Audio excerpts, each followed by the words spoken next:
manera de ángel dominical, domingo 29 de mayo del año 2022. Hoy domingo hay dos acontecimientos que debemos seguir de cerca. En uno, participar de manera activa y además responsable desde el punto de vista del ciudadano, y el segundo es algo que va a registrarse durante este domingo en Colombia, la primera vuelta de la elección presidencial. Desahoguemos primero este último punto y luego veamos lo de la marcha. Colombia enfrenta hoy un reto difícil de superar o difícil de salvar el obstáculo, porque de acuerdo a las encuestas, si nos atenemos a ellas, es muy posible que cometan el mismo error que cometimos nosotros hace ya casi 4 años, el 1 de julio del 2018, y que han cometido otros países, Chile, muy cercano en la geografía a Colombia, pero también lo cometieron mucho antes o años antes, Venezuela, también Argentina, Nicaragua, Ecuador. Por fortuna hubo un cambio, lo ha cometido Bolivia, no se diga Perú, con este hombre que no sabe ni lo más elemental, este señor Castillo, ¿no? Y así. No obstante, tantos ejemplos en América Latina recientes, no lejanos, donde no se quiere entender algo tan sencillo como esto.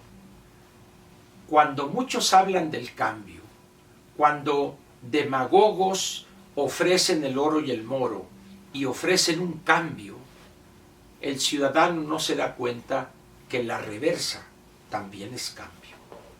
El mejor ejemplo en estos momentos es nuestro país. Con todas las limitaciones, dificultades que usted gusta, en los últimos 30 años hemos crecido poco, pero hemos crecido año con año. Una creación de empleo de alrededor de 450, 500,000 empleos formales al año, reducción de la pobreza extrema, etcétera, etcétera. Pero les prometió un demagogo hace ya casi 4 años la felicidad eterna, entrar al paraíso terrenal sin comprar boleto, y la gente compró esa ilusión, esa perversidad de un demagogo autoritario. Y hoy todo México está pagando las consecuencias. Por eso sorprendería que Colombia cometiera el mismo error que nosotros cometimos hace 4 años. Es la primera vuelta. Habrá que ver qué sucede en la segunda. Si ahí hay una definición y se opta por la sensatez y la prudencia en el manejo de la cosa pública. Recientemente, en Francia, estuvieron a punto de caer en esa trampa de la demagogia, del racismo y del desprecio al ajeno, planteado desde hace muchos años, antes incluso de ella por su señor padre. Lo que planteó o intentó y estuvo cerca de lograrlo la señora Marine Le Pen. ¿Qué va a suceder en Colombia? Lo sabremos mañana. Habrá que estar atentos a ese resultado. Yo esperaría que el ciudadano colombiano entienda la magnitud de lo que está en juego y el peligro de ese salto al vacío de votar por el señor Petro. Ahorita en Chile, por ejemplo, este joven que no tiene la menor idea de lo que es gobernar un país como Chile, se debate entre ese sueño, esa ilusión juvenil de hacer la revolución proletaria mundial, pero en el choque con la realidad se da cuenta que aquella ilusión no puede ser concretada. pero se debate, decía, entre esa ilusión y la realidad que le dice estás mal si quieres seguir por ese camino, pero las presiones de esos ultraizquierdistas que le dijeron que él era el nuevo Mesías chileno, en esos extremos se debate. Producto también de esa ilusión de que se puede llegar al paraíso por un atajo imaginario. Por eso pregunto, ¿cometerá el ciudadano colombiano el mismo error? Habrá que esperar a ver qué sucede durante este domingo de la primera vuelta en Colombia. Vayamos ahora a lo local. Hoy se celebrará una marcha en la Ciudad de México y otra y marchas en 19 ciudades del país. 20 marchas en total. ¿Cuál será la asistencia? No lo sé.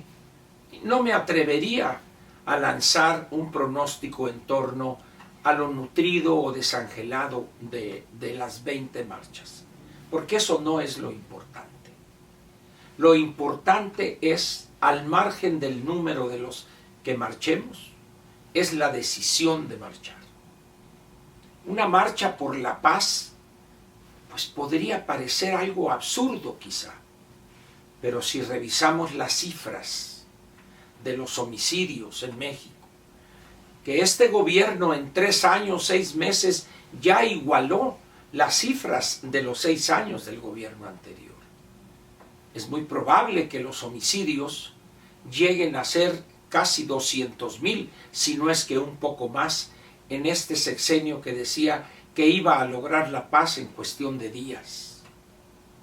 Es más, es algo tan absurdo esto por parte del gobernante, de López Obrador, que en esta gira por allá por Sinaloa y Durango, los periodistas fueron detenidos por retenes de personajes o de la tropa, vamos a decir, del grupo que domina en Sinaloa la actividad del narcotráfico. Entonces dice uno, ¿cómo es posible eso? Visita presidencial, la cual se convirtió en visita privada. Pero a pregunta expresa al presidente, no, dice, no pasó nada, hombre, no sucedió nada. Señor presidente, sí sucedió y mucho. Se demostró que en esa zona el Estado mexicano no está representado. Es más, ha abdicado de tener una presencia ahí para hacer valer el Estado de Derecho. Con esos planteamientos se entiende perfectamente que el país o amplios territorios o una buena parte de este sufrido México esté dominado por bandas criminales. Pero el presidente insiste en que solamente los envidiosos, los conservadores, los etcétera, etcétera, se critican su estrategia de abrazos, no balazos, y la señora esposa agregó librazos. La verdad es que el presidente, al haber perdido la razón, le es imposible aceptar la realidad que a millones de mexicanos golpea diariamente. Cuando uno ve lo que sucede en no pocas regiones del país, si usted lo duda, puede hoy leer la revista Proceso, donde una entidad como el Estado de México está dominada completamente por grupos delincuenciales. Pero eso sí, su gobernador no quiere broncas, pero quiere ser candidato a la presidencia de la República. ¡Qué bonito país! ¡Qué bonito país! ¡Qué bonito país! Diría yo, parafraseando a ese gran personaje que ya murió, Pompín Iglesias. Por esa razón es importante la marcha. Por eso es que debemos, para hacer valer nuestra cualidad de ciudadanos, debemos salir a marchar. Esta mañanera se sube, o la verá usted, a las 6 de la mañana.